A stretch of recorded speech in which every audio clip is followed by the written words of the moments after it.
L'INSPE de l'Académie de la Guadeloupe est l'institution composante de l'université en charge de la formation initiale des enseignants.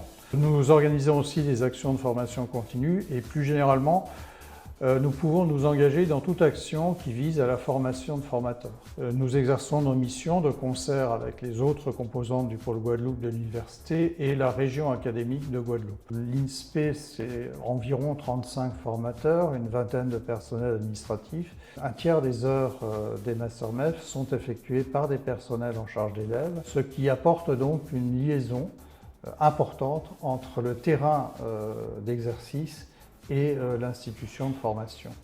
Géographiquement, nous sommes implantés à la frontière entre les Abîmes et Pointe-à-Pitre, sur le site du Morne-Ferré, qui est le site qui, historiquement, depuis plus de 60 ans, accueille les institutions en charge de la formation des enseignants. Nous accueillons une bibliothèque universitaire et une unité de recherche, le CREF.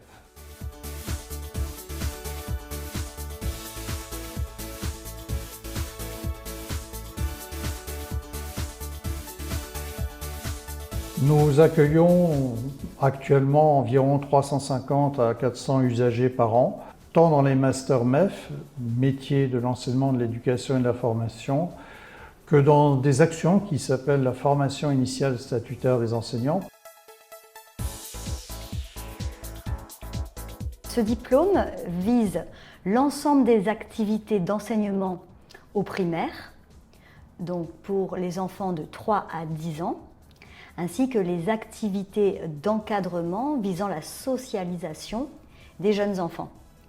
Alors c'est une formation qui a une vocation professionnelle et possède différents volets. Les volets sont les enseignements des différentes disciplines, une initiation à la recherche, un apprentissage au et par le numérique et des analyses de pratiques professionnelles, entre autres. Le premier débouché, c'est le concours de recrutement de professeurs des écoles. Donc en fait, c'est devenir professeur des écoles via le concours de recrutement, le CRPE.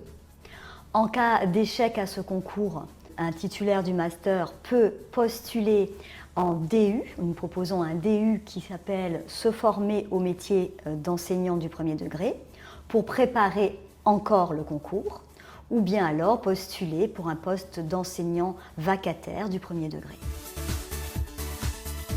Les personnes qui s'inscrivent dans ce master sont des personnes titulaires d'une licence, quelle que soit la licence, ou d'un diplôme équivalent.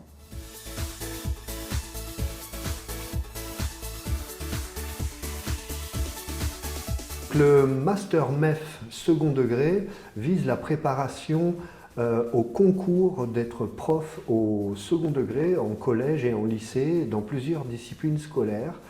Ici, à l'INSPE de l'Académie de la Guadeloupe, nous avons un parcours EPS, mathématiques, SVT, physique-chimie, éco-gestion, lettres modernes et créole. Le Master MEF second degré vise 4 champs de connaissances. Le premier champ concerne les stages et donc les connaissances des compétences professionnelles. Le deuxième champ, c'est l'ensemble des connaissances nécessaires à l'exercice du métier d'enseignant.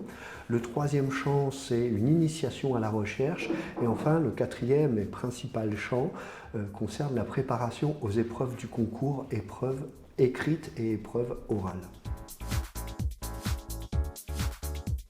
Nous préparons à différents types de concours.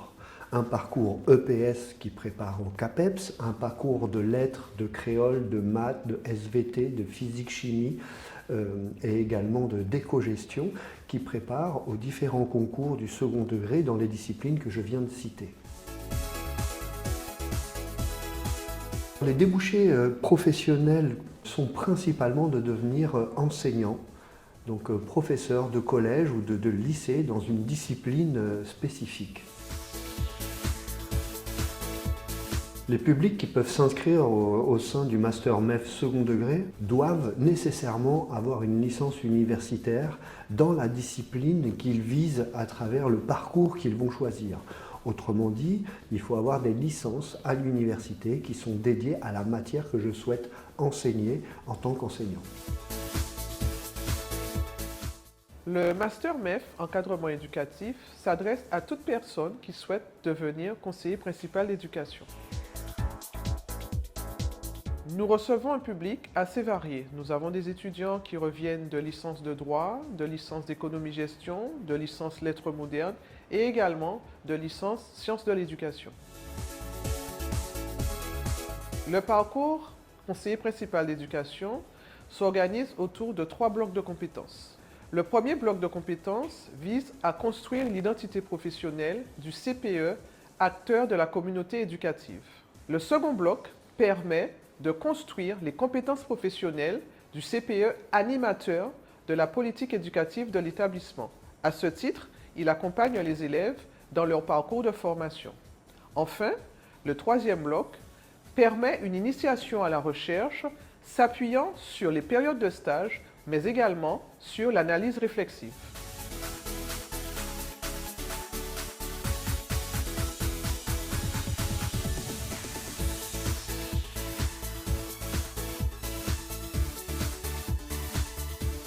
Le Master PIF vise à former des spécialistes de la formation de formateurs d'une part, et d'autre part à former des enseignants-chercheurs et des chercheurs dans le cadre des didactiques contextuelles.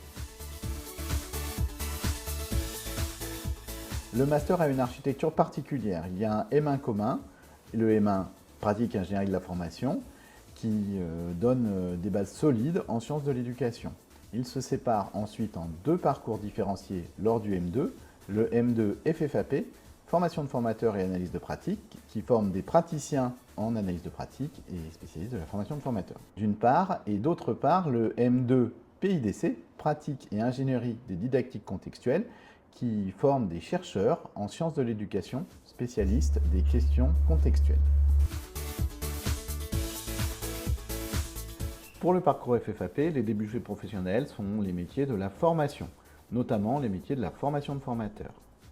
Pour le parcours PIDC, le principal débouché sont les métiers de la recherche en sciences de l'éducation et de la formation, liés en particulier aux questions contextuelles. Les publics qui s'inscrivent dans le Master PIF sont de 3 types. Premièrement, on y trouve des étudiants qui viennent d'autres masters, notamment des autres filières du Master MEF.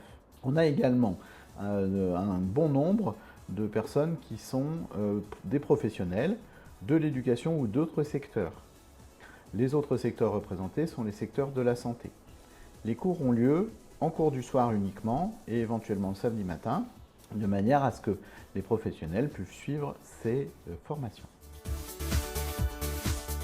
Nous allons ouvrir un diplôme s'adressant aux formateurs ayant dans leur public des personnes en situation d'illettrisme ou, pour le dire autrement, en difficulté avec les compétences de base, en coopération avec l'Agence nationale de lutte contre l'illettrisme, mais également avec le soutien financier de la préfecture et du conseil départemental.